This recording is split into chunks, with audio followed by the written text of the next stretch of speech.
Hello everyone, welcome to RK study info YouTube channel. ಈ ವಿಡಿಯೋದಲ್ಲಿ CTET July 2023 ಏನು notification ಆಗಿದೆ, ಸೊ ಅದ್ರ ಬಗ್ಗೆ ಡಿಸ್ಕಸ್ ಮಾಡೋಣ. ನಿಮ್ಮ ಫಸ್ಟ್ ಅಟೆಂಪ್ಟ್ ನಲ್ಲಿನೇ ನೀವು ಯಾವ ರೀತಿ ಕ್ಲಿಯರ್ ಮಾಡ್ಕೋಬಹುದು ಅಥವಾ ಯಾವ ರೀತಿ ಇದನ್ನ ಟಾಪ್ ಮಾಡಬಹುದು.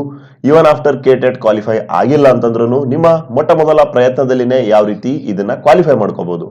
ಬಹಳ ಮುಖ್ಯವಾಗಿ ಈ ಹಿಂದೆ ಕೇಳಿದಂತಹ ಏನು ಒಂದು ಪ್ರಶ್ನೆ ಪತ್ರಿಕೆ ಇದೆ ಅದನ್ನ ನಾವು ಡಿಸ್ಕಸ್ ಮಾಡ್ತಾ ಇದ್ದೇವೆ. ಮೇಜರ್ ಕ್ವಶನ್ಸ್ಗಳು, ಬಹಳ ಇಂಪಾರ್ಟೆಂಟ್ ಕ್ವಶನ್ಸ್ಗಳು ನಿಮ್ಮ ಎಕ್ಸಾಮ್ ದೃಷ್ಟಿಯಿಂದ.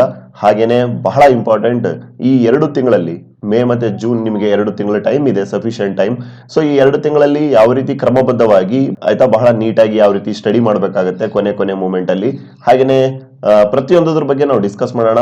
ಇದರಿಂದ ಏನಾಗುತ್ತೆ, ನಿಮ್ಮ ಒಂದು ಪ್ರಿಪರೇಷನ್ ಲೆವೆಲ್ ಎನ್ಹಾನ್ಸ್ ಆಗುತ್ತೆ, ಜೊತೆಗೆ ಸೈಂಟಿಫಿಕ್ ಆಗಿ ಅಧ್ಯಯನ ಮಾಡೋದಕ್ಕೆ ನಿಮಗೆ ಬಹಳ ಸಹಕಾರಿಯಾಗುತ್ತೆ. ಫ್ರೆಂಡ್ಸ್, ನಮ್ಮ ಚಾನಲ್ ಮೊದಲೇ ಬಾರಿಗೆ ನೋಡ್ತಾ ಇದ್ರೆ ಹಾಗೆ ಸಬ್ಸ್ಕ್ರೈಬ್ ಮಾಡದೆ ನೋಡ್ತಾ ಇದ್ರೆ kindly do subscribe and click the bell icon and get latest updates.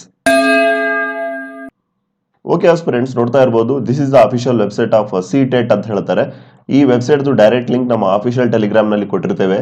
Click ಮಾಡ್ಕೊಳ್ಳಿ. ಅಪ್ಲೈ ಫಾರ್ ಸಿಟೆಟ್ ಜುಲೈ 2023 ಅಂತ ಏನಿದೆ ಇದನ್ನ ಕ್ಲಿಕ್ ಮಾಡ್ಕೊಂಡು ಯಾರ್ಯಾರು ಇನ್ನೂ ಸಿಟೆಟ್ಗೆ ಅಪ್ಲೈ ಮಾಡಿಲ್ಲ ನೀವು ಅಪ್ಲೈ ಮಾಡಬಹುದು. ಕ್ವಾಲಿಫಿಕೇಶನ್ಸ್ ಏನೇನು ಅಂದ್ರೆ ಎಲಿಜಿಬಿಲಿಟಿ ಕಂಡೀಷನ್ಸ್ ಗಳೇನೇನು, ಹಾಗೇನೆ ಯಾವ್ಯಾವ ಪೇಪರ್ಗಳು ಇರ್ತವೆ ಪ್ರತಿಯೊಂದು ಆಲ್ರೆಡಿ ನಾವು ವಿಡಿಯೋಗಳನ್ನ ಮಾಡಿ ಎಕ್ಸ್ಪ್ಲೇನ್ ಮಾಡಿದ್ದೇವೆ.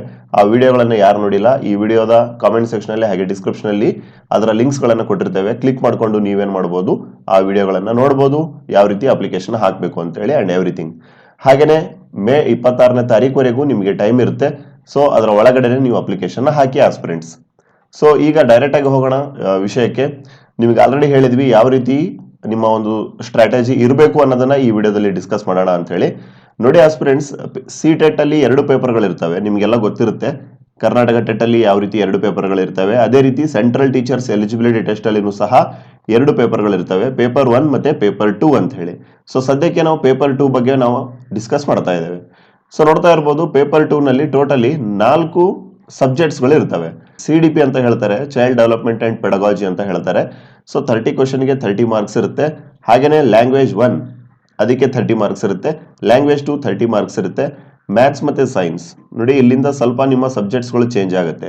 ಯಾರ್ಯಾರು BSc B.Ed ಅನ್ನ ಓದಿದ್ದೀರಾ ಅಥವಾ ಓದ್ತಾ ಇದ್ದೀರಾ, ಆಯ್ತಾ, BSc ಪ್ಲಸ್ B.Ed ಅನ್ನ ಯಾರು ಓದ್ತಾ ಇದ್ದೀರಾ ಅಥವಾ PUC ಸೆಕೆಂಡ್ ಇಯರ್ ಸೈನ್ಸ್ ನ ಮಾಡ್ಕೊಂಡು D.Ed ಅನ್ನ ಓದ್ಕೊಂಡು ಜೊತೆಗೆ BSc D.Ed ಅನ್ನ ಓದಿದ್ದೀರಾ, ನೀವೆಲ್ಲರೂ ಏನ್ ಮಾಡ್ಬೇಕಾಗತ್ತೆ, ಮ್ಯಾಥ್ಸ್ ಮತ್ತೆ ಸೈನ್ಸ್ ನ ತಗೋಬೇಕಾಗತ್ತೆ ನೀವು ಅಪ್ಲಿಕೇಶನ್ ಹಾಕುವಾಗ. ಹಾಗೇನೆ ಯಾರ್ಯಾರು ಲ್ಯಾಂಗ್ವೇಜ್ ವಿದ್ಯಾರ್ಥಿಗಳಿದ್ದೀರಾ, ಲ್ಯಾಂಗ್ವೇಜ್ ಆಸ್ಪಿರೆಂಟ್ಸ್ ಗಳಿದ್ದೀರಾ, ಕನ್ನಡ ಇರ್ಬೋದು, ಇಂಗ್ಲಿಷ್ ಇರ್ಬೋದು, ಬೇರೆ ಬೇರೆ ಲ್ಯಾಂಗ್ವೇಜ್ ವಿಷಯದ ಅಭ್ಯರ್ಥಿಗಳು, ಜೊತೆಗೆ BA ಅನ್ನ ಓದಿ B.Ed ಅನ್ನ ಮಾಡ್ಕೊಂಡಿರ್ತೀರಿ ಅಥವಾ ಆರ್ಟ್ಸ್ ಅನ್ನ ಸೆಕೆಂಡ್ PUC ಆರ್ಟ್ಸ್ ಅನ್ನ ಮಾಡ್ಕೊಂಡು ಏನ್ ಮಾಡಿರ್ತಾರ, D.Ed ಅನ್ನ ಓದ್ಕೊಂಡಿರ್ತಾರ, ಜೊತೆಗೆ ಡಿಗ್ರಿಯನ್ನ ಮಾಡಿರ್ತೀರಲ್ವಾ. ಸೊ ನೀವೆಲ್ಲರೂ ಏನ್ ಮಾಡಬಹುದು, ಈ ಒಂದು ಪೇಪರ್ 2 ನಲ್ಲಿ ಸೋಷಿಯಲ್ ಸೈನ್ಸ್ ಸಬ್ಜೆಕ್ಟ್ ನ ತಗೋಬೇಕಾಗುತ್ತೆ. ಸೊ ನಿಮ್ಮ ಸಬ್ಜೆಕ್ಟ್ಗೆ ಜಾಸ್ತಿ ಮಾರ್ಕ್ಸ್ ಇರುತ್ತೆ ನೋಡಿ, 60 ಮಾರ್ಕ್ಸ್ ಫಿಕ್ಸ್ ಮಾಡಿದ್ದಾರೆ. ಸೊ ಗ್ರ್ಯಾಂಡ್ ಟೋಟಲ್ ಆಗಿ 150 ಮಾರ್ಕ್ಸ್ಗೆ ನೀವು ಎಕ್ಸಾಮ್ ಅನ್ನ ಬರಿಬೇಕಾಗುತ್ತೆ. ಸೊ ಈಗ ಹೋಗೋಣ, ಜುಲೈ 2021ರಲ್ಲಿ ಯಾವ ರೀತಿಯ ಒಂದು ಪ್ರಶ್ನೆಗಳನ್ನ ಕೇಳಿದ್ರು ಅಂತ ಹೇಳಿ. So let's begin aspirants. Okay aspirants, ನೋಡ್ತಾ ಇರಬಹುದು, ಮೊಟ್ಟ ಮೊದಲನೇ ಪ್ರಶ್ನೆ CDP ಅಲ್ಲಿ ಚೈಲ್ಡ್ ಡೆವಲಪ್ಮೆಂಟ್ ಅಂಡ್ ಪೆಡಗಾಜಿಯಲ್ಲಿ. Okay, during the period of childhood development ಅನ್ನೋದು ಯಾವ ರೀತಿ ಇರುತ್ತೆ ಅಂತ ಕೇಳ್ತಾ ಇದ್ದಾರೆ. ಬಾಲ್ಯ ವ್ಯವಸ್ಥೆಯಲ್ಲಿ ಮಗುವಿನ ಬೆಳವಣಿಗೆ ಯಾವ ರೀತಿ ಇರುತ್ತೆ, ಅಭಿವೃದ್ಧಿ ಯಾವ ರೀತಿ ಇರುತ್ತೆ ಅಂತ ಕೇಳ್ತಾ ಇದ್ದಾರೆ. ಸೊ ಇಲ್ಲಿ ರೈಟ್ ಆಪ್ಷನ್ ಯಾವ್ದಾಗುತ್ತೆ, second one, it is multilayered and complex ಅಂತ ಹೇಳ್ತಾರೆ. ಇದೊಂದು ಬಹಳ ಬಹುಸ್ತರದ ಅಂತ ಹೇಳ್ತಾರೆ ಕನ್ನಡದಲ್ಲಿ, ಬಹುಸ್ತರದ. ಹಾಗೇನೆ ಕಾಂಪ್ಲೆಕ್ಸ್ ಅಂತ ಹೇಳ್ತಾರೆ. ಕಾಂಪ್ಲೆಕ್ಸ್ ಅಂದ್ರೆ ಏನು, ಬಹಳ ಸಂಕೀರ್ಣ ಆಗಿರುವಂತಹ ವ್ಯವಸ್ಥೆ. ಬಿಕಾಸ್ ಇಲ್ಲಿ ಏನಾಗುತ್ತೆ ಅಂತ ನಿಮ್ಗೆ ತಿಳಿಸೋದಾದ್ರೆ, ಯಾವಾಗ ಈ ಒಂದು ಚೈಲ್ಡ್ಹುಡ್ ಅಲ್ಲಿ ಈ ಬೆಳವಣಿಗೆ ಅನ್ನೋದು ಬಹಳ ರ್ಯಾಪಿಡ್ ಆಗಿ ಆಗ್ತಾ ಇರುತ್ತೆ. ಏಜ್ 3ಲಿಂದ ಹಿಡ್ಕೊಂಡು ಅಪ್ ಟು 12th ಏಜ್ ಏನಿದೆ, ಸರಿನಾ, ಅಥವಾ 12+ ಏಜ್ ಏನಿದೆ, ಅವರು ಅಡಲಸೆಂಟ್ಗೆ ಹೋಗುವಂತಹ ಟೈಮ್ನವರೆಗೆ ಈ ಒಂದು ಏಜ್ ನ ಏನಂತ ಹೇಳಿದ್ರೆ ರ್ಯಾಪಿಡ್ ಗ್ರೋತ್ ಏಜ್ ಅಂತ ಹೇಳ್ತಾರೆ. ಇದರಲ್ಲಿ ಬಹಳ ಒಂದು ಮಗುವಿನಲ್ಲಿ ಫಿಸಿಕಲಿ ಮತ್ತೆ ಮೆಂಟಲಿ ಚೇಂಜಸ್ ಗಳು ಆಗ್ತಾ ಇರ್ತವೆ.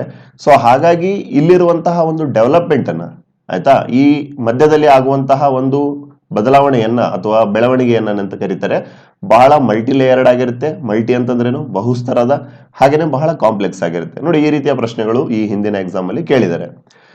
ಓಕೆ, ಹಾಗೇನೆ ಎರಡನೇ ಪ್ರಶ್ನೆಯನ್ನು ನೋಡೋಣ. Zone of proximal development is, ಅರ್ಥ ಮಾಡ್ಕೊಳ್ಳಿ, ಝೋನ್ ಆಫ್ ಪ್ರಾಕ್ಸಿಮಲ್ ಡೆವಲಪ್ಮೆಂಟ್, ಇದನ್ನ ಶಾರ್ಟ್ಕಟ್ ಆಗಿ ZPD ಅಂತಾನು ಹೇಳ್ತಾರೆ. ಝೋನ್ ಆಫ್ ಪ್ರಾಕ್ಸಿಮಲ್ ಡೆವಲಪ್ಮೆಂಟ್ ಅಂದ್ರೆ ಏನು ಅಂತ ಹೇಳ್ತಾ ಇದ್ದಾರೆ. ಸೊ ಇಲ್ಲಿ ರೈಟ್ ಆಪ್ಷನ್ ಯಾವ್ದಾಗುತ್ತೆ ಅಂತ ತಿಳಿಸೋದಾದ್ರೆ first one, the area between a child's current level of independent performance and a level of performance that the child could achieve with the help of adult ಅಥವಾ more skilled peers. ಸೊ ಇಲ್ಲಿ ಏನಾಗುತ್ತೆ ಅಂತ ನಿಮಗೆ ತಿಳಿಸೋದಾದ್ರೆ ನೋಡಿ, ಮಗುವಿಗೆ all he ಅಥವಾ she needs is a support. ಒಂದು ಮಗು ಇದೆ ಅಂತಂದ್ರೆ ಅದಕ್ಕೆ ಸ್ವಲ್ಪ ಪ್ರಮಾಣದ ಸಪೋರ್ಟ್ ಅನ್ನ ಕೊಟ್ರೆ, ಟೀಚರ್ಸ್ ಇರ್ಬೋದು, ಪೇರೆಂಟ್ಸ್ ಇರ್ಬೋದು, ಸರಿನಾ, ಪೇರೆಂಟ್ಸ್ ಇರ್ಬೋದು ಅಥವಾ ಪಿಯರ್ ಗ್ರೂಪ್ ಅಂತ ಹೇಳ್ತಾರೆ, ಪಿಯರ್ ಗ್ರೂಪ್ ಆಯ್ತಾ, ಸಮಾನ ವಯಸ್ಸಿನ ಮಕ್ಕಳು. ಸೊ ಅವರೆಲ್ಲರೂ ಅವರಿಗೆ ಸಪೋರ್ಟ್ ಅನ್ನ ಕೊಟ್ಟರೆ ತಾವಿರುವಂತಹ ಲೆವೆಲ್ ಇಂದ, ಝೀರೋಲಿಂದ ಏನಾಗ್ತಾರೆ, ಅವರು ಮೇಲಕ್ಕೆ ಹೋಗ್ತಾರೆ. ಅಂದ್ರೆ ಅವರ ಒಂದು ಏನಂತ ಹೇಳ್ತಾರೆ, ಬೆಳವಣಿಗೆ ಏನಾಗುತ್ತೆ, ಮೇಲಕ್ಕೆ ಹೋಗುತ್ತೆ. ಸೊ ಈ ಒಂದು ಲೆವೆಲ್ಗೆ ಏನಂತ ಹೇಳ್ತಾರೆ, ಝೋನ್ ಆಫ್ ಪ್ರಾಕ್ಸಿಮಲ್ ಡೆವಲಪ್ಮೆಂಟ್ ಅಂತ ಹೇಳಿ ಇದನ್ನ ಕರೀತಾರೆ ಆಸ್ಪಿರೇಷನ್. ಈ ಕಾನ್ಸೆಪ್ಟ್ ಅನ್ನ ಕೊಟ್ಟವರು ಯಾರು ಅಂತ ನಿಮ್ಗೆ ತಿಳಿಸೋದಾದ್ರೆ ಲಿವ್ ವೆಗೋಟ್ಸ್ಕಿ ಅಂತ ಹೇಳ್ತಾರೆ. ಲಿವ್ ವೆಗೋಟ್ಸ್ಕಿ ಅಂತ ಹೇಳ್ತಾರೆ. ಐ ಹೋಪ್ ನೀವೆಲ್ಲ ಇವರ ಹೆಸರನ್ನ ಕೇಳಿರ್ತೀರ. ಹಾಗೇನೆ ನೋಡಿ, ಲಿವ್ ವೆಗೋಟ್ಸ್ಕಿ ಅವರು ಇದನ್ನ ಏನಂತ ಹೇಳ್ತಾರೆ, ಅವರು ಸ್ವೀಟ್ ಸ್ಪಾಟ್ ಆಫ್ ಲರ್ನಿಂಗ್ ಅಂತಾನು ಕರೀತಾರೆ. ಸ್ವೀಟ್ ಸ್ಪಾಟ್ ಆಫ್ ಲರ್ನಿಂಗ್ ಅಂತಾನು ಕರೀತಾರೆ. ಯಾವ್ದನ್ನ, ಝೋನ್ ಆಫ್ ಪ್ರಾಕ್ಸಿಮಲ್ ಡೆವಲಪ್ಮೆಂಟ್ ಅನ್ನ. ಯಾಕೆ ಈ ರೀತಿ ಕರೆದ್ರು? ಬಿಕಾಸ್ ಈ ಒಂದು ಝೋನ್ ಆಫ್ ಪ್ರಾಕ್ಸಿಮಲ್ ಡೆವಲಪ್ಮೆಂಟ್ ಅಲ್ಲಿ ಮಗು ಯಾವುದೇ ಕಾರಣಕ್ಕೂ ಏನಾಗಲ್ಲ ಅಂತೆ, ಡಿಸ್ಕರೇಜ್ಡ್ ಆಗಲ್ಲ. ಬಹಳ ಅಗ್ರೆಸಿವ್ ಆಗಿ ಏನ್ ಮಾಡ್ತಾರೆ ಮಕ್ಕಳು, ಹೊಸ ಹೊಸ ಸ್ಕಿಲ್ಗಳನ್ನ, ಹೊಸ ಹೊಸ ವಿಚಾರಗಳನ್ನ ಕಲಿಯೋದ್ರಲ್ಲಿ ಆಸಕ್ತಿಯನ್ನ ತೋರಿಸ್ತಾರೆ. So zone of proximal development ಅನ್ನೋದು ಏನಿಲ್ಲ, ಈಗಿರುವಂತಹ ಲೆವೆಲ್ ಇಂದ ನೆಕ್ಸ್ಟ್ ಲೆವೆಲ್ಗೆ ಅವರು ಜಂಪ್ ಆಗುವಂತಹ ಒಂದು ಹಂತ. ಸೊ ಬೇರೆ ಬೇರೆ ಫ್ಯಾಕ್ಟರ್ಸ್ಗಳು ಕೆಲಸ ಮಾಡ್ತವೆ. ಆಲ್ರೆಡಿ ಹೇಳಿದಂಗೆ ಟೀಚರ್ಸ್ ಇರ್ಬೋದು, ಪೇರೆಂಟ್ಸ್ ಇರ್ಬೋದು, ಅವರ ಏಜಿನ ಮಕ್ಕಳು ಇರ್ಬೋದು. ಸೊ ಮೂರನೇ ಪ್ರಶ್ನೆಯನ್ನು ನೋಡೋಣ. ಓಕೆ, ಅದಕ್ಕಿಂತ ಮುಂಚೆ ನೋಡಿ, ಯಾಕೆ ಕ್ವಶನ್ ಪೇಪರ್ಸ್ಗಳನ್ನ ಓದ್ಕೋಬೇಕು ಅಂತ ನಿಮ್ಗೆ ತಿಳಿಸೋದಾದ್ರೆ ನೋಡಿ, ಬಹಳ ಟೈಮ್ ಏನಿಲ್ಲ, ಜಸ್ಟ್ 2 months ಟೈಮ್ ಇರೋದ್ರಿಂದ ಸೊ ಈ ಎಲ್ಲಾ ಸಬ್ಜೆಕ್ಟ್ಸ್ ಗಳನ್ನ ಡೀಟೇಲ್ ಆಗಿ ಓದೋದು ಕಷ್ಟ ಆಗುತ್ತೆ. ಯಾವ್ದು ಚೈಲ್ಡ್ ಡೆವಲಪ್ಮೆಂಟ್ ಪೆಡಗಾಜಿ ಇರ್ಬೋದು, ಲ್ಯಾಂಗ್ವೇಜ್ 1, ಲ್ಯಾಂಗ್ವೇಜ್ 2, ಹಾಗೇನೆ ನಿಮ್ಮ ಕೋರ್ ಸಬ್ಜೆಕ್ಟ್ಸ್ ಗಳು ಆಗಿರ್ಬೋದು. ಸೊ ಹಾಗಾಗಿ 10 ರಿಂದ 11 ವರ್ಷದ ಒಂದು ಸೆಟ್ ಕ್ವಶನ್ ಪೇಪರ್ಗಳಿದಾವೆ, CTET ನ ಒಂದು ಪೇಪರ್ಸ್ ಗಳಿದಾವೆ ವಿತ್ ಕೀ ಆನ್ಸರ್ಸ್. ಸೊ ಅದನ್ನ ನೀವು ನೋಡ್ಕೊಂಡ್ರೆ ಸರ್ನ, ಅದನ್ನ ನೀವು ನೋಡ್ಕೊಂಡ್ರೆ ಪ್ರತಿಯೊಂದು ಸಬ್ಜೆಕ್ಟ್ ವೈಸ್ CDP ಇರ್ಬೋದು, ಹಾಗೇನೆ ಲ್ಯಾಂಗ್ವೇಜ್ 1 ಇರ್ಬೋದು, ಲ್ಯಾಂಗ್ವೇಜ್ 2 ಇರ್ಬೋದು, ಹಾಗೇನೆ ನಿಮ್ಮ ಸಬ್ಜೆಕ್ಟ್ಸ್ಗಳು ಸೋಷಿಯಲ್ ಸೈನ್ಸ್ ಇರ್ಬೋದು ಅಥವಾ ಸೈನ್ಸ್ ಇರ್ಬೋದು, ಸರಿನಾ, ಈ ಎಲ್ಲ ಸಬ್ಜೆಕ್ಟ್ಸ್ ಅಲ್ಲಿ ಯಾವ ರೀತಿ ಪ್ರಶ್ನೆಗಳನ್ನ ಕೇಳಿದರೆ ಈ 10 ರಿಂದ 11 ವರ್ಷದ ನಡುವೆ ಪ್ರತಿಯೊಂದು ಕ್ವಶನ್ಸ್ ನಿಮಗೆ 360 ಡಿಗ್ರಿಯಿಂದ ಕವರ್ ಆಗುತ್ತೆ. ಸೊ ಆಲ್ಮೋಸ್ಟ್ ನೋಡಿ, CDP ಅಂತಂದ್ರೆ 2011 ಇಂದ 2021 ವರೆಗೆ ಯಾವ ರೀತಿ ಪ್ರಶ್ನೆಗಳನ್ನ ಕೇಳಿದ್ದಾರೆ, both in paper 1 and paper 2. ಆಯ್ತಾ, ಒಂದ್ಸಲ ಗ್ಲಾನ್ಸ್ ಮಾಡಿಬಿಟ್ರೆ ನಿಮ್ಗೆ ಏನ್ ಗೊತ್ತಾಗುತ್ತೆ, ಯಾವ್ದು ಸ್ಕಿಪ್ ಮಾಡಬೇಕು, ಯಾವ್ದು ಸ್ಕಿಪ್ ಮಾಡಬಾರ್ದು, ಏನೇನು ಇಂಪಾರ್ಟೆಂಟ್, ಯಾವ ಪ್ರಶ್ನೆಗಳನ್ನ ನೀವು ಪದೇ ಪದೇ ಓದ್ಕೋಬೇಕು, ಪ್ರತಿಯೊಂದು ನಿಮ್ಗೆ ಗೊತ್ತಾಗುತ್ತೆ, ಸರಿನಾ. ಸೊ ಹಾಗಾಗಿ ಈ ಕೊನೆ ಮೂಮೆಂಟ್ ಅಲ್ಲಿ ನೀವು ಕ್ವಾಲಿಫೈ ಮಾಡ್ಕೊಳ್ಳೇಬೇಕು ಅನ್ನೋದಾಗಿತ್ತು ಅಂತಂದ್ರೆ you must have previous year question paper bank. So ಹಾಗಾಗಿ ಬೇಕು ಅನ್ನೋದಾಗಿತ್ತು ಅಂತಂದ್ರೆ 9483122319 ಈ ನಂಬರ್ಗೆ ಕಾಲ್ ಮಾಡೋದ್ರ ಮೂಲಕ you can place your order. Just 190 rupeesಗೆ ನಿಮ್ಗೆ ಏನ್ ಸಿಗುತ್ತೆ, ಪೇಪರ್ಸ್ ಗಳು ಸಿಗ್ತವೆ. ಮೂರನೇ ಪ್ರಶ್ನೆಯನ್ನು ನೋಡೋಣ. ಅಕಾರ್ಡಿಂಗ್ ಟು ಜೀನ್ ಪಿಯಾಜೆ, ಓಕೆ, ಜೀನ್ ಪಿಯಾಜೆ ಅವರ ಪ್ರಕಾರ children in formal operational stage, ಆಯ್ತಾ, ಫಾರ್ಮಲ್ ಆಪರೇಷನಲ್ ಸ್ಟೇಜ್ ನಲ್ಲಿ ಮಕ್ಕಳು ಏನಾಗ್ತಾರೆ ಅಂತ ಕೇಳ್ತಾ ಇದ್ದಾರೆ. Right option is first one, they are very capable of hypothetico deductive reasoning and propositional thought.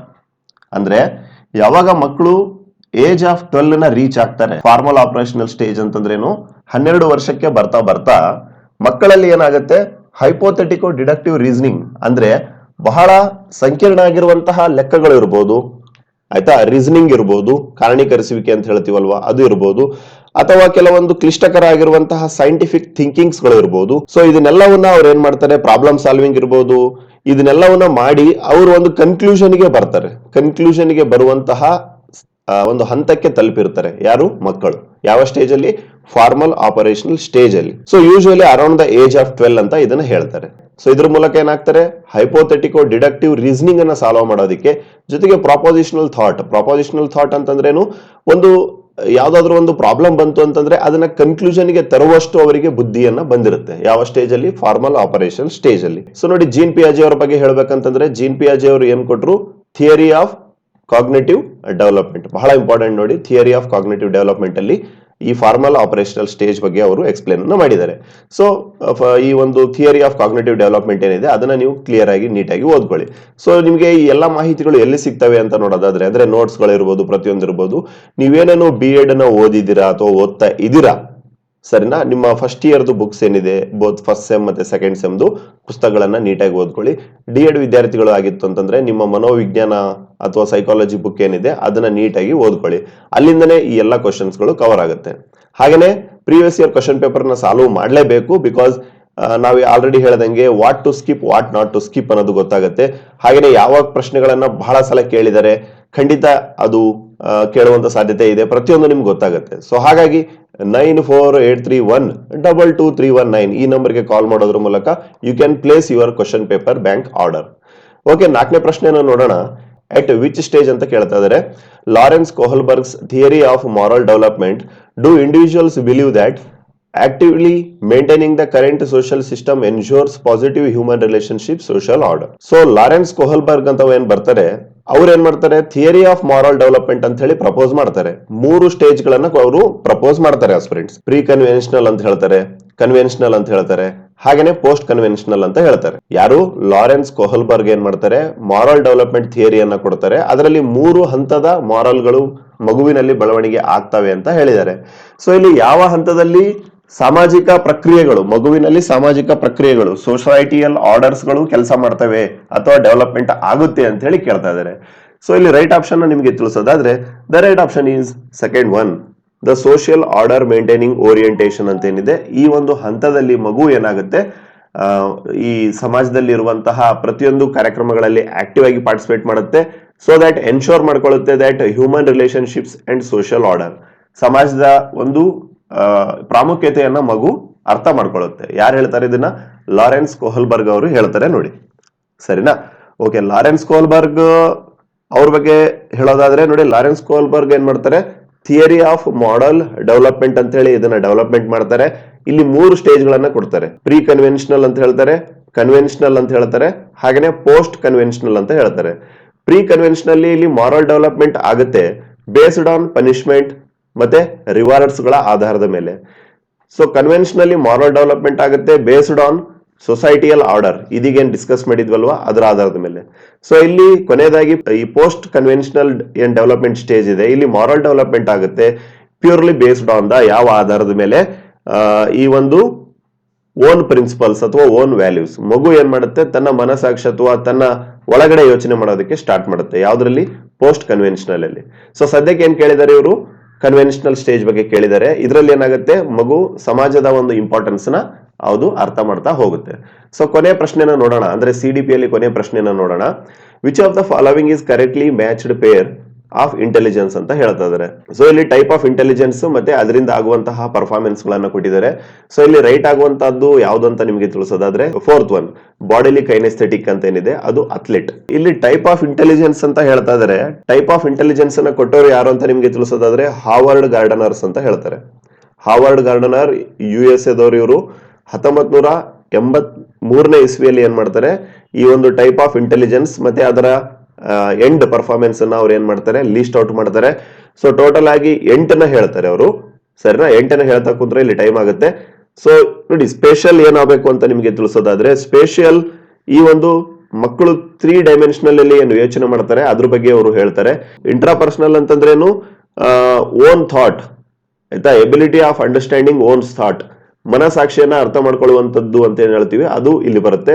ಹಾಗೇನೆ ಲಿಂಗ್ವಿಸ್ಟಿಕ್ ಅಂತಂದ್ರೇನು, ಬೇರೆ ಬೇರೆ ಲ್ಯಾಂಗ್ವೇಜ್ ಅನ್ನ ಅರ್ಥ ಮಾಡ್ಕೊಳ್ಳುವಂತಹ ಶಕ್ತಿ. ಹಾಗೇನೆ ಬಾಡಿಲಿ ಕೈನೆಸ್ಥೆಟಿಕ್ ಅಂತಂದ್ರೇನು, ದೇಹವನ್ನ ಬಹಳ ಕಲಾತ್ಮಕವಾಗಿ ಏನ್ ಮಾಡೋದು, ಬಳಸ್ಕೊಳ್ಳೋದು. ಅಥ್ಲೀಟ್, ಆಟಗಾರರು ಅಂತ ಏನ್ ಹೇಳ್ತೀವಿ ಅವರು, ಅಥವಾ ಸ್ಕಿಲ್ಫುಲ್ ವ್ಯಕ್ತಿಗಳು ಅಂತ ಏನ್ ಹೇಳ್ತಾರೆ ಅವರು. ಸೊ ಅವ್ರೇನಾಗ್ತಾರೆ, ಬಾಡಿಲಿ ಕೈನೆಸ್ಥೆಟಿಕ್ ಆಗಿ ಇಂಟೆಲಿಜೆಂಟ್ ಇರ್ತಾರೆ. ಸೊ ಈ ಒಂದು ಸಿದ್ಧಾಂತವನ್ನು ಯಾರು ಪ್ರತಿಪಾದನೆ ಮಾಡಿದ್ದಾರೆ? Howard gardener. ಯಾವಾಗ? 1983 ಅಲ್ಲಿ. ಸೊ ಈ ರೀತಿಯ ಪ್ರಶ್ನೆಗಳು ಬರ್ತವೆ ನೋಡಿ ಆಸ್ಪಿರೆಂಟ್ಸ್. ಸೊ ಈಗ ನೋಡೋಣ ಕೆಲವೊಂದು ಈ ಒಂದು ಮ್ಯಾಥ್ಸ್ ಅಲ್ಲಿ ಹಾಗೇನೆ ಸೈನ್ಸ್ ಅಲ್ಲಿ ಒಂದೊಂದೇ ಕ್ವಶನ್ಸ್, ಆಯ್ತಾ, ಒಂದೊಂದೇ ಕ್ವಶನ್ಸ್ ಯಾವ ರೀತಿ ಕೇಳಿದ್ದಾರೆ ಈ ಹಿಂದಿನ ಪ್ರಶ್ನೆ ಪತ್ರಿಕೆಯಲ್ಲಿ, ಹಾಗೇನೆ ನೀವೇನೇನು ಯಾವ ರೀತಿ ಯಾವ ರೇಂಜ್ ಅಲ್ಲಿ ಸ್ಟಡಿ ಮಾಡಬೇಕು ಅನ್ನೋದು ನಿಮಗೆ ತಿಳಿಸ್ತೇವೆ. ಓಕೆ ಫ್ರೆಂಡ್ಸ್, 48ನೇ ಪ್ರಶ್ನೆ ನೋಡಿ. ಇದನ್ನ ನಾವು ಎಲ್ಲಿಂದ ತಗೊಂಡಿದೀವಿ? ಮ್ಯಾಥ್ಸ್ ಇಂದ ತಗೊಂಡಿದೀವಿ. ಮ್ಯಾಥ್ಸ್ ಏನು ಆಪ್ಷನಲ್ ಸಬ್ಜೆಕ್ಟ್ ಇರುತ್ತೆ, ಯಾರು BS B.Ed ಅನ್ನ ಮಾಡಿರ್ತಾರ ಅವರಿಗೆ. Which of the following is the most appropriate strategy of introducing, ನೋಡಿ, appropriate strategy of introducing concept of multiplication, especially decimal number multiplication, ಗುಣಕಾರದ ಬಗ್ಗೆ ಮಗುವಿಗೆ ನೀವು ಯಾವ ರೀತಿ ಹೇಳ್ತೀರಾ, ಮಿಡಲ್ ಸ್ಕೂಲ್ ಮಗುವಿಗೆ ಯಾವ ರೀತಿ ಹೇಳ್ತೀರಾ ಅಂತ ಹೇಳ್ತಾ ಇದಾರೆ. ಸೊ ಇಲ್ಲಿ ರೈಟ್ ಆಪ್ಷನ್ ಯಾವ್ದಾಗುತ್ತೆ, ಸೆಕೆಂಡ್ ಒನ್. ಏನಂತ ಹೇಳ್ತಾ ಇದಾರೆ, the process should be visually represented. Visually ಅಂತಂದ್ರೇನು, ಆಯ್ತಾ, ಕಣ್ಣಿಗೆ ಕಾಣುವ ಹಾಗೆ ಚಿತ್ರದ ಮೂಲಕ ಅವರಿಗೆ ತೋರಿಸಿದಾಗ ಏನಾಗುತ್ತೆ, ಈ ಕಷ್ಟದ ಲೆಕ್ಕಗಳಾಗಿರುವಂತಹ ಮಲ್ಟಿಪ್ಲಿಕೇಶನ್ ಆಫ್ 2 ಡೆಸಿಮಲ್ ನಂಬರ್ಸ್ ಇವೆಲ್ಲವೂ ಆರಾಮಾಗಿ ಗೊತ್ತಾಗುತ್ತೆ. ಆ ಪಿಕ್ಚರ್ ಸೇಸ್ 1000 ವರ್ಡ್ಸ್ ಅಂತ ಏನ್ ಹೇಳ್ತಾರೆ, ಸೊ ಅದನ್ನೇ ಇಲ್ಲಿ ಹೇಳ್ತಾ ಇದಾರೆ ನೋಡಿ. The process should be visually represented. When you represent visually, children learn very quicker than any other thing. So ಅದನ್ನೇ ಇಲ್ಲಿ ಹೇಳುವಂತ ಕೆಲಸವನ್ನ ಮಾಡ್ತಾ ಇದ್ದಾರೆ. ಸೊ ಈ ರೀತಿಯ ಪ್ರಶ್ನೆಗಳನ್ನ ಈ ಹಿಂದಿನ ಒಂದು ಎಕ್ಸಾಮ್ ಅಲ್ಲಿ ಕೇಳಿದ್ದಾರೆ. ಅದೇ ರೀತಿ which of the following is narrow aim of teaching maths ಅಂತ ಹೇಳ್ತಾ ಇದ್ದಾರೆ. ಸೊ ಇದಕ್ಕೆ ರೈಟ್ ಆಪ್ಷನ್ ನಿಮಗೆ ತಿಳಿಸೋದಾದ್ರೆ, right option is third one, to make students proficient in handling numbers in and operations. ಯಾವಾಗ ಮಕ್ಕಳು ಮ್ಯಾಥ್ಸ್ ನ ತಮ್ಮ ಬೇರೆ ಬೇರೆ ಏನು ವಿಚಾರಗಳಲ್ಲಿ, ಬೇರೆ ಬೇರೆ ಸಬ್ಜೆಕ್ಟ್ ಅಲ್ಲಿ, ಅದರ್ ದನ್ ಮ್ಯಾಥ್ಸ್ ಬೇರೆ ಬೇರೆ ಸಬ್ಜೆಕ್ಟ್ ಅಲ್ಲಿ, ಜನಜೀವನದಲ್ಲಿ ಆಗಿರ್ಬೋದು, ಬೇರೆ ಬೇರೆ ಸಬ್ಜೆಕ್ಟ್ ಅಲ್ಲಿ ಮ್ಯಾಥ್ಸ್ ನ ಬಳಸ್ಕೊಳ್ತಾರೆ. ಸೊ ಅದನ್ನ ಏನಂತ ಹೇಳ್ತಾರೆ, narrow aim of teaching maths ಅಂತ ಹೇಳ್ತಾರೆ. ಅಂದ್ರೆ ಫಾರ್ ಎಕ್ಸಾಂಪಲ್, ಈಗ ನೀವು ಇಂಗ್ಲಿಷ್ ಭಾಷೆಯನ್ನ ಕಲಿತೀರಾ, ಇಂಗ್ಲಿಷ್ ಅನ್ನ ಬರೀ ಇಂಗ್ಲಿಷ್ ಲ್ಯಾಂಗ್ವೇಜ್ ಅಲ್ಲಿ ಅಷ್ಟೇ ನೀವು ಯೂಸ್ ಮಾಡ್ಕೊಂಡಿರಲ್ಲ. ಇಂಗ್ಲಿಷ್ ಭಾಷೆ ಇಂಡೈರೆಕ್ಟ್ಲಿ ಯಾವ್ದಾವ್ದಕ್ಕೆ ಯೂಸ್ ಆಗುತ್ತೆ, ಸೋಷಿಯಲ್ ಸಬ್ಜೆಕ್ಟ್ ಯೂಸ್ ಆಗುತ್ತೆ, ಸೈನ್ಸ್ ಸಬ್ಜೆಕ್ಟ್ ಯೂಸ್ ಆಗುತ್ತೆ, ಹಾಗೆ ಮಾತಾಡೋದಕ್ಕೆ ಅಂದ್ರೆ ಸ್ಪೀಕಿಂಗ್ ಮಾಡೋದಕ್ಕೆ ಯೂಸ್ ಆಗುತ್ತೆ. ಸೊ ಇದನ್ನೇನಂತ ಹೇಳ್ತಾರೆ, narrow aim of teaching. So ಇಲ್ಲಿ ಮ್ಯಾಥ್ಸಿನ ನ್ಯಾರೋ ಏಮ್ ಆಫ್ ಟೀಚಿಂಗ್ ಏನು, to make students proficient in handling numbers and handling operations. ಓಕೆನಾ, ನೋಡಿ ಈ ರೀತಿಯ ಪ್ರಶ್ನೆಗಳನ್ನ ಕೇಳಿದ್ದಾರೆ. ಸೊ ಈಗ ನೋಡೋಣ ಸೈನ್ಸಿನ ಕೆಲವೊಂದು ಪ್ರಶ್ನೆಗಳನ್ನ ಯಾವ ರೀತಿ ಕೇಳಿದ್ದಾರೆ ಅಂತ ಹೇಳಿ. ಓಕೆ ಫ್ರೆಂಡ್ಸ್, ಈಗ ಸೈನ್ಸಿನ ಕೆಲವೊಂದು ಪ್ರಶ್ನೆಗಳನ್ನ ನೋಡೋಣ. ನೋಡಿ ಸೈನ್ಸಿನ ಕೆಲವೊಂದು ಪ್ರಶ್ನೆಗಳು, ಮ್ಯಾಥ್ಸ್ ಮತ್ತೆ ಸೈನ್ಸ್ ಎರಡು ಒಟ್ಟಿಗೆ ಬರ್ತವೆ. In order to slide a huge box lying on the ground, ಆಯ್ತಾ, ಒಂದು ಭೂಮಿ ಮೇಲೆ ದೊಡ್ಡದಾಗಿರುವಂತ ಒಂದು ಬಾಕ್ಸ್ ಇದೆ ಅಂತೆ. ಸೊ ರೇಷ್ಮೆ ಏನ್ ಮಾಡಬೇಕು, should apply a force which is greater than which of the following forces. ಯಾವ ಅಸ್ತಿತ್ವದಲ್ಲಿರುವಂತಹ ಫೋರ್ಸ್ ಗಿಂತ ರೇಷ್ಮಾ ಅಧಿಕ ಫೋರ್ಸ್ ಅನ್ನ ಅಪ್ಲೈ ಮಾಡಬೇಕು, ಅಂದ್ರೆ ಯಾವ ಫೋರ್ಸ್ಗೆ ಅಗೇನ್ಸ್ಟ್ ಆಗಿ ಅಂತ ಹೇಳ್ತಿದ್ದಾರೆ. ಸೊ ಯಾವ ಫೋರ್ಸ್ಗೆ ಅಗೇನ್ಸ್ಟ್ ಆಗಿ, ಅಲ್ಲಿ ಫಸ್ಟ್ ಒನ್ ಸ್ಟ್ಯಾಟಿಕ್ ಅಂತ ಏನಿದೆ ಅದು, ಸ್ಟ್ಯಾಟಿಕ್ ಫ್ರಿಕ್ಷನ್. ನೋಡಿ ಫ್ರಿಕ್ಷನ್ ಅನ್ನೋದು ಒಂದು ಫೋರ್ಸ್ ಆಗುತ್ತೆ, ಸ್ಟ್ಯಾಟಿಕ್ ಫ್ರಿಕ್ಷನ್ ಅಂತ ಏನು ಒಂದು ಫೋರ್ಸ್ ಇದೆ ಅಲ್ವಾ, ಸೊ ಅದಕ್ಕೆ ಅಪೋಸಿಟ್ ಆಗಿ ಆ ವಿದ್ಯಾರ್ಥಿನಿ ಫೋರ್ಸ್ ಅನ್ನ ಹಾಕಿದಾಗ ಮಾತ್ರ ಆ ಡಬ್ಬ ಏನಾಗುತ್ತೆ, ಮೂವ್ ಆಗುತ್ತೆ. So static friction. ಇವೆಲ್ಲವೂ ಎಲ್ಲಿ ಕೊಟ್ಟಿರ್ತಾರೆ ಅಂತ ನೋಡೋದಾದ್ರೆ 5ರಿಂದ 10ನೇ ತರಗತಿ ಪುಸ್ತಕಗಳನ್ನ ಓದ್ಕೊಳ್ಳಿ. ಸಾಧ್ಯ ಆಯ್ತು ಅಂದ್ರೆ 3ನೇ ಕ್ಲಾಸಿಂದ 10ನೇ ತರಗತಿ ಪುಸ್ತಕಗಳನ್ನು ಸಹ ಓದ್ಕೊಳ್ಳಿ, ಸರಿನಾ. ಸೊ ಪ್ರತಿಯೊಂದು ಚಾಪ್ಟರ್ಸ್ ಏನು ಕ್ವಶನ್ಸ್ ಗಳಿರ್ತವೆ, ಆಯ್ತಾ, ಡೀಟೇಲ್ ಆಗಿ ಚಾಪ್ಟರ್ ವೈಸ್ ಹೋಗ್ಬಿಡಿ. ಇದರಿಂದ ಏನ್ ಗೊತ್ತಾಗುತ್ತೆ, ಈ ರೀತಿಯ ಎಲ್ಲಾ ಆಕ್ಟಿವಿಟೀಸ್ಗಳು ಏನು ಇಂಪಾರ್ಟೆಂಟ್ ಫಂಡಮೆಂಟಲ್ ಥಿಂಗ್ಸ್ ಗಳಿದಾವೆ ನಿಮ್ಗೆ ಗೊತ್ತಾಗುತ್ತೆ. ಐ ಹೋಪ್ ನೀವೆಲ್ಲ ಟೀಚರ್ಸ್ ಇರ್ತೀರಾ, ಅಥವಾ ಆಯ್ತಾ ಟೀಚರ್ ಜಾಬ್ಗೆ ಪ್ರಿಪರೇಷನ್ ಮಾಡ್ತಾ ಇರ್ತೀರಾ, ನಿಮ್ಮ ಹತ್ರ ಪುಸ್ತಕಗಳಿರ್ತವೆ. ಆಲ್ಮೋಸ್ಟ್ ಈ ಸರ್ಫೇಸ್ ಲೆವೆಲ್ ನಾಲೆಜ್ಗಳು ಗೊತ್ತಿರ್ತವೆ, ಫಂಡಮೆಂಟಲ್ ಫೋರ್ಸ್ ಬಗ್ಗೆ ಇರ್ಬೋದು, ಅಥವಾ ಮ್ಯಾಥ್ಸ್ನ ಬಗ್ಗೆ ಇರ್ಬೋದು, ಅಥವಾ ಇಂಗ್ಲಿಷ್ನ ಗ್ರಾಮರ್ನ ಬಗ್ಗೆ ಇರ್ಬೋದು, ಕನ್ನಡದ ಗ್ರಾಮರ್ನ ಬಗ್ಗೆ ಇರ್ಬೋದು. ಆಲ್ರೆಡಿ ನಿಮಗೆ ಬೇರೆ ಬೇರೆ ಎಕ್ಸಾಮ್ಸ್ ಗಳನ್ನ ಬರೆದು ಡೀಪ್ ಆಗಿರುವಂತಹ ನಾಲೆಜ್ ಇರುತ್ತೆ. All you have to do is what type of questions they have asked in the previous year exam, so that you can ಆಯ್ತಾ, ನೀವು ಒಂದು ಮೈಂಡ್ ಸೆಟ್ ನ ರೆಡಿ ಮಾಡ್ಕೋಬಹುದು ಎಕ್ಸಾಮ್ಗೆ. 2023 ಜುಲೈ ಎಕ್ಸಾಮ್ ಏನು CTET ಬರುತ್ತೆ, ಅದಕ್ಕೆ ನಿಮ್ಮ ಮೈಂಡ್ ಸೆಟ್ ನ ರೆಡಿ ಮಾಡ್ಕೋಬಹುದು, ಈ ರೀತಿಯ ಪ್ರಶ್ನೆಗಳು ಬರ್ತವೆ ಅಂತ ಹೇಳಿ.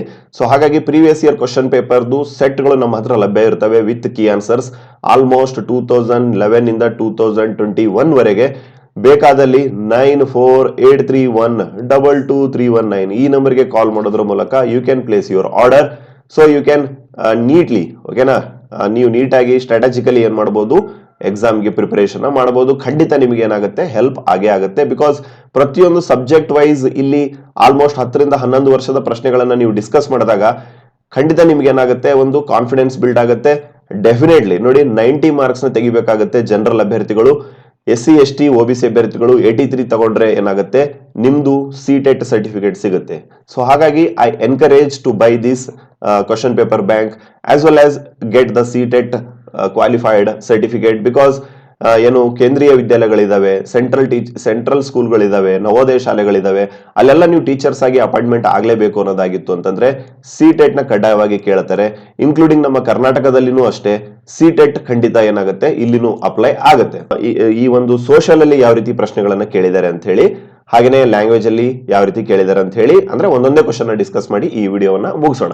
ಓಕೆ ಫ್ರೆಂಡ್ಸ್, ಸೋಷಿಯಲ್ ಸೈನ್ಸ್ ನೋಡಿ, which of the following rivers form ಅಂತ ಹೇಳ್ತಾ ಇದ್ದಾರೆ. ಫಾರ್ಮ್ ಅಂದ್ರೇನು, ರಚನೆ ಮಾಡು.